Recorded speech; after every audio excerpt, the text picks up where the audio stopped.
Hello everyone. तो दोस्तों यहाँ पर आप देख सकते हो कि सेंट्रल बैंक ऑफ इंडिया की ओर से दोस्तों यहाँ पर रिक्रूटमेंट होने जा रही है सफाई कर्मचारी के लिए। दोस्तों यहाँ पर रिक्रूटमेंट की जा रही है। नीचे यहाँ पर दोस्तों सेंट्रल बैंक ऑफ इंडिया के बारे में लिखा गया है कि जो सेंट्रल बैंक ऑफ इंडिया है ये एक leading listed public sector bank है दोस्तों। ठीक है, इसका जो हेड ऑफिस है वो मुंबई में है और इसकी जो प्रेजेंस है दोस्तों वो पूरी की पूरी पैन इंडिया में, यानी सेंट्रल बैंक ऑफ इंडिया जो है वो हर एक स्टेट में, हर एक यूटी में आपको मिल जाएगा दोस्तों। ये कब एस्टेब्लिश हुआ था? 1911 में ये एस्टेब्लिश हुआ है। तो इसके बारे में आप यहाँ पर रीड करना चाहते हैं दोस्तों तो रीड कर सकते हैं। दोस्तों सेंट्रल बैंक ऑफ इंडिया की ओर से जो सफाई कर्मचारी के लिए रिक्रूटमेंट होने जा रही है, इसके लिए अगर आप इंटरेस्टेड हैं अप्लाई करने के लिए तो यहाँ पर दोस्तों आप देख सकते हो, ये यहाँ पर ये जो साइट बताई गई है ibpsonline.ibps.in, इसी वाली साइट पर आप जाकर अप्लाई कर सकते हैं। दोस्तों अप्लाई करने की जो डेट है वो ऑलरेडी स्टार्ट हो चुके हैं 20 दिसंबर 2023 से, और 9 ऑफ जैन 2024 यहाँ पर लास्ट डेट रहने वाली है। दोस्तों अगर हम फीस की बात करें तो SC ST PWD और XM कैंडिडेट्स के लिए 175 रुपीज यहाँ पर फीस बताई गई है। और इसके अलावा जो भी अदर कैंडिडेट आते हैं उनको ₹850 जो हैं वो पे करने पड़ेंगे, यानी 850 रुपये आपको पे करना पड़ेगा। लेकिन जो SC ST और PWD XM कैंडिडेट्स हैं उनको 175 रुपये दोस्तों पे करने पड़ेंगे, और ये जो फीस है ये आपको ऑनलाइन मोड से ही पे करनी है। ठीक है, इसके अलावा दोस्तों यहाँ पर बताया गया है कि जो कॉल लेटर होंगे प्री एग्जाम ट्रेनिंग के लिए वो डाउनलोड किए जाएंगे जैन 2024 में। प्री एग्जाम ट्रेनिंग जो है वो कब कंडक्ट कराया जाएगा? वो यहाँ पर जैन 2024 में कराया जाएगा। कॉल लेटर ऑनलाइन एग्जामिनेशन के लिए डाउनलोड कराए जाएंगे दोस्तों जैन या फिर फेब 2024 में। आप यहाँ पर कॉल लेटर भी ऑनलाइन एग्जामिनेशन के लिए डाउनलोड कर सकते हैं। इसके लिए आपको बैंक की वेबसाइट के ऊपर ही जाना पड़ेगा डाउनलोड करने के लिए। थोड़ा सा नीचे स्क्रॉल करते हैं तो यहाँ पर इन्होंने बैंक की वेबसाइट बताई है दोस्तों, जो अथॉराइज्ड बैंक की वेबसाइट है www.centralbankofindia.co.in। तो इस वाली बैंक की जो ये अथॉराइज्ड बैंक की वेबसाइट है दोस्तों, इस वाली वेबसाइट पर जाकर आप डिटेल और आगे जो भी इसके रिगार्डिंग में अपडेट होगा, इसके लिए आपको यही बैंक की वेबसाइट पर जाकर डिटेल या फिर अपडेट जो है वो देख पाएंगे। ठीक है, अब नीचे देखिए जो पोस्ट और डिजिग्नेशन रहने वाली है वो सफाई कर्मचारी की रहने वाली है, वो आप यहाँ पर देख सकते हो। जॉब प्रोफाइल को आप यहाँ पर रीड आउट कर सकते हो। सैलरी जो है वो आप यहाँ पर देख सकते हो, और सैलरी के अलावा दोस्तों आपको कई सारे और भी बेनिफिट्स दिए जाएंगे, जैसे कि DA आपको मिलेगा, HRA आपको मिलेगा, CCA आपको मिलेगा, special allowance, transport allowance, special पे, लीव फेयर कंसेशन। तो कई सारे और भी जो स्कीम्स हैं और भी यहाँ पर जो अलाउंसेस वगैरह हैं वो आपको दिए जाते हैं आपकी सैलरी के अलावा। ठीक है, और यहाँ पर देखिए जो भी सिलेक्टेड कैंडिडेट होंगे उनको प्रोबेशन पीरियड, यानी एक तरह से ट्रेनिंग पीरियड जो 6 महीने का है यहाँ पर आपको रखा जाएगा।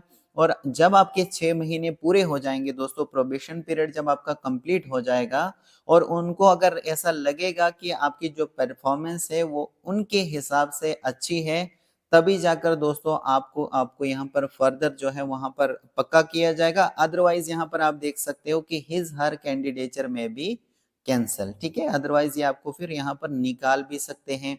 एलिजिबिलिटी क्राइटेरिया में देख लीजिए, अगर आप भारत के किसी भी रीजन से, किसी भी स्टेट से आप बिलोंग करते हो, आप यहाँ पर दोस्तों अप्लाई कर सकते हो।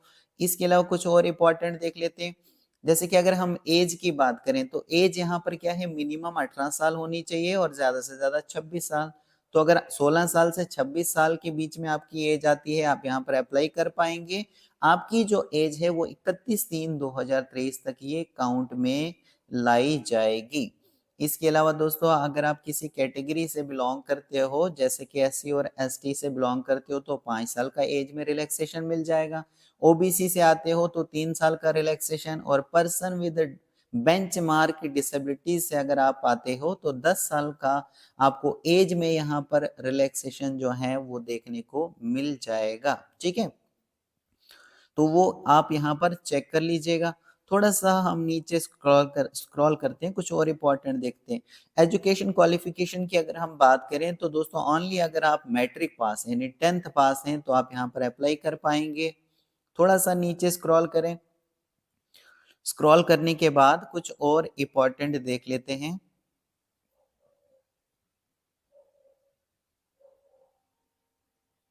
काफी बड़ी लिस्ट है दोस्तों, तो थोड़ा मैं आपको वही बताऊंगा जो इम्पोर्टेंट होगा। बाकी अगर आप यहाँ पर थारोली इसको रीड करना चाहेंगे तो कर सकते हैं। ठीक है, देखिए सिलेक्शन प्रोसेस के बारे में बताया गया कि किस तरीके से सफाई कर्मचारी की पोस्ट के लिए आपको सेलेक्ट किया जाएगा। तो सबसे पहले आपका यहाँ पर ऑनलाइन एग्जाम होगा। ऑनलाइन एग्जाम में जो सब्जेक्ट्स यहाँ पर रहेंगे वो यहाँ पर दोस्तों इंग्लिश लैंग्वेज नॉलेज से आपको क्वेश्चन पूछे जाएंगे, जनरल अवेयरनेस से क्वेश्चन पूछे जाएंगे, एलिमेंट्री अर्थमेटिक्स से क्वेश्चन पूछे जाएंगे और रीजनिंग से आपको क्वेश्चंस पूछे जाएंगे। 70 क्वेश्चन टोटल पूछे जाएंगे और इसके लिए 70 क्वेश्चन को करने के लिए 90 मिनट्स का आपको टाइम दिया जाएगा। और इसमें दोस्तों नेगेटिव मार्किंग भी रहेगी। लेट अस सपोज दोस्तों आपको क्वेश्चन नंबर 1 है और इसके 4 ऑप्शन है 1 2 3 और 4 करके। तो आपने क्या करना होता है, इन चारों में से कोई एक चूज करना होता है। जो भी आपको क्वेश्चन नंबर 1 मान लीजिए, क्वेश्चन नंबर 1 है, इसके 4 ऑप्शन है, तो आपको इन चारों ऑप्शन में लेट अस सपोज आपको सेकंड ऑप्शन लगता है कि ये सही है। ठीक है, आप इसको चूज करते हो। लेकिन अगर ये गलत हुआ दोस्तों, आपने जो चूज किया है वो अगर रॉन्ग हुआ तो आपके जो मार्क्स हैं यहाँ पर डिडक्ट किए जाएंगे। कितने? 0.25 करके आपके जो मार्क्स हैं वो डिडक्ट किए जाएंगे, यानी 1/4 जो आपके मार्क्स हैं वो यहाँ पर काटे जाएंगे। तो नेगेटिव मार्किंग का ये मतलब होता है। तो इसीलिए अगर आप श्योर हो किसी क्वेश्चन का आंसर तभी जाकर चूज कर लीजिए, अदरवाइज आप छोड़ सकते हो। इसके बाद आपका लोकल लैंग्वेज का टेस्ट रहेगा और लोकल लैंग्वेज टेस्ट के लिए आपको 30 मार्क्स का ये रहेगा और इसके लिए भी 30 मिनट्स का आपको टाइम दिया जाएगा। थोड़ा सा नीचे स्क्रॉल करते हैं और यहाँ पर इन्होंने बताया कि सफाई कर्मचारी की पोस्ट के लिए ये स्टेट्स बताई गई हैं और आगे बताया गया है कि कौन से मीडियम में आपका एग्जाम रहेगा, जो टेस्ट रहेगा। जैसे बिहार स्टेट है तो इंग्लिश और हिंदी में आपका यहाँ पर एग्जाम होने वाला है। छत्तीसगढ़ के लिए भी इंग्लिश और हिंदी, तो वो आप यहाँ पर देख लीजिएगा दोस्तों, जिस भी स्टेट से आप बिलोंग करते हो। तो देखिए यहाँ पर पेनल्टी के बारे में बताया, जैसे मैंने आपको ऑलरेडी बताया कि there will be penalty for wrong answer mark in the objective test for each question which a wrong answer has been given by the candidate 1/4 या फिर 0.25 of the marks assigned to that question will be deducted. ठीक है, तो ये आपके काटे जाएंगे। और अगर आप ब्लैंक रखते हो, if A question is left blank, मतलब किसी भी आप चूज नहीं करते हो, आपको नहीं आता है, आप छोड़ देते हो, तो no answer is marked by the candidate, there will be no penalty for that question. तो वो पेनल्टी आपको नहीं पड़ेगी, आप सिंपली छोड़ रहे हो कि आपको नहीं आता है, बड़ी ईमानदारी से आप उसको छोड़ रहे हो। तो ये अच्छी बात है दोस्तों, क्योंकि अगर आप पूरे प्रिपेयर होकर गए हैं तो आप वही क्वेश्चन को टिक करेंगे जो आपको 100% लगता है कि ये मुझे आता है। जो आपको नहीं आता है उसको आप छोड़ देंगे तो आप पेनल्टी से बचे रहेंगे। एग्जामिनेशन सेंटर्स, देखिए एग्जामिनेशन सेंटर्स के बारे में यहाँ पर बताया गया है। थोड़ा सा हम नीचे स्क्रॉल करेंगे, कुछ और इम्पोर्टेंट देख लेते हैं। देखिए यहाँ पर ये बताया गया है कि कौन कौन से डॉक्यूमेंट्स आपको मतलब प्रोड्यूस करने हैं at the time of joining. जब आपकी ज्वाइनिंग होगी उस टाइम पर कौन कौन से डॉक्यूमेंट्स आपको चाहिए होंगे। तो देखिए, the following documents in original and self attested copies.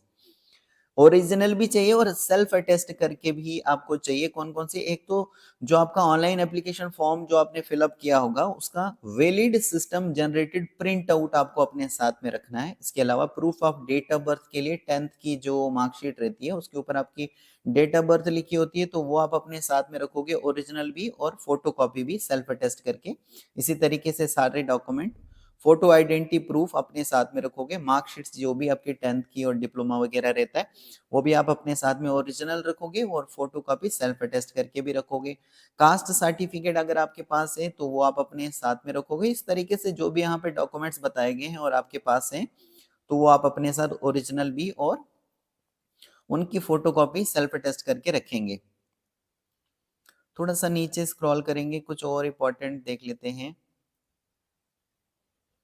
देखिए यहाँ पर ये बताया गया है कि किस तरीके से आपको ये जो अप्लाई करना है, ये जो एप्लीकेशन फॉर्म है उसके लिए किस तरीके से आप अप्लाई करोगे। सबसे पहले एप्लीकेशन रजिस्ट्रेशन होगा, फिर पेमेंट ऑफ फीस होगी आपका, फिर सी में यहाँ पर बताया गया है कि आपको फोटोग्राफ और सिग्नेचर जो है वो यहाँ पर अपलोड करना है। ठीक है, तो वो आप अगर खुद से मतलब अप्लाई कर रहे हैं तो इनको आप फॉलो फॉलो कर सकते हैं। अदरवाइज किसी और कहीं कंप्यूटर वाले से अगर आप यहाँ पर फॉर्म फिलअप करा रहे हैं तो वो उन लोग जानते हैं दोस्तों अच्छे से।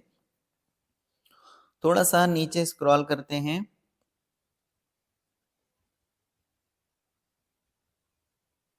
देखिए ऑनलाइन जो एप्लीकेशन फॉर्म आप फिलअप करोगे उसके बाद जो पेमेंट है उसके लिए यहाँ पर मेथड्स बताए गए हैं कि जो पेमेंट है आप डेबिट कार्ड से कर सकते हो, क्रेडिट कार्ड से, internet banking, IMPS, cash card, mobile wallet.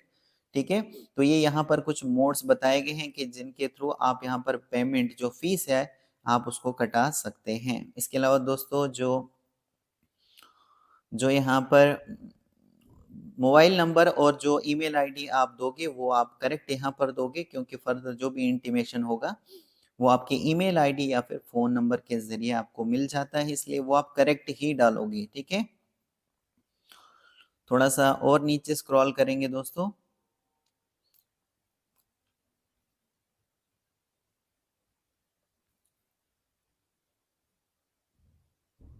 Call letter, देखिए कॉल लेटर जो होंगे इसके बारे में फिर से मैं आपको बताता हूँ। जो कॉल लेटर्स होंगे तो कॉल लेटर जब आप डाउनलोड करोगे ना उसके ऊपर आपको एड्रेस बताया होगा कि कौन सी जगह पर आपको जाना है। जहाँ पर भी आपको सेंटर दिया होगा दोस्तों उस सेंटर का एड्रेस आपको बताया होगा कौन सी जगह पर आपको जाना है एग्जाम देने के लिए। डेट भी लिखी होगी और टाइम भी लिखा होगा कि कौन से टाइम पर आपको रिपोर्ट करना है। ठीक है, अब ये कॉल लेटर कैसे डाउनलोड होगा। तो कॉल लेटर डाउनलोड करने के लिए आपको बैंक की वेबसाइट जो यहाँ पर बताई गई है www.centralbankofIndia.co.in, तो इस वाली साइट पर आपको जाना पड़ेगा बैंक की वेबसाइट पर। वहाँ पर आप रजिस्ट्रेशन नंबर और पासवर्ड और डेट ऑफ बर्थ फिलअप करोगे तो यहाँ से आप क्या कर सकते हो, अपना कॉल लेटर डाउनलोड कर सकते हो। और हार्ड कॉपी जो कॉल लेटर की होगी या फिर इंफॉर्मेशन हैंड आउट जो भी चीजें हैं बाकी, ये आपको मतलब ये बाई पोस्ट या फिर कोरियर के जरिए नहीं आएगा, ये आपको यहीं से बैंक की वेबसाइट से ही अपना कॉल लेटर आपको डाउनलोड करना होगा। ठीक है, इस चीज का आप ध्यान रखोगे। थोड़ा सा नीचे स्क्रॉल करने के बाद अब यहाँ पर state wise category wise vacancy जो है वो यहाँ पर बताई गई हैं। जैसे अहमदाबाद जोन में देख सकते हो, आगे गुजरात के लिए 70 टोटल फॉर स्टेट यूटी। ठीक है, 76 टोटल वैकेंसी है। एससी के लिए 5 रखी गई हैं, एसटी के लिए 11, ओबीसी के लिए 21, ईडब्ल्यूएस के लिए 8, जनरल के लिए 31। इस तरीके से भोपाल जोन में देख सकते हो, दिल्ली, कोलकाता, लखनऊ, पुणे और पटना के लिए आप देख सकते हो टोटल यहाँ पर 484 यानी 484 टोटल यहाँ पर ये वैकेंसी हैं जो कैटेगरी वाइज यहाँ पर बांटी गई है दोस्तों। तो आप यहाँ पर देख सकते हो। ठीक है, थोड़ा सा नीचे स्क्रॉल होकर यहाँ पर सेंटर भी बताए गए हैं, स्टेट वाइज एग्जामिनेशन सेंटर। जैसे कि अहमदाबाद के लिए दोस्तों जोन अहमदाबाद में गुजरात स्टेट रहेगी। आगे आप देख सकते हो टेंटेटिव सेंटर कहाँ पर है, अहमदाबाद, गांधीनगर, सूरत और राजकोट ये सेंटर्स रहने वाले हैं। भोपाल के लिए आगे देख सकते हो आप छत्तीसगढ़ के लिए रायपुर और मध्य प्रदेश के लिए यहाँ पर सेंटर कौन कौन सी जगह पर है, भोपाल, जबलपुर, ग्वालियर और इंदौर ये सेंटर्स रहने वाले हैं। ठीक है, तो वो आप यहाँ पर चेक कर सकते हैं सेंटर। तो दोस्तों मैं होप करता हूँ आपको ये सारी चीज़ें जो हैं क्लियर हो चुकी होंगी। So thank you very much.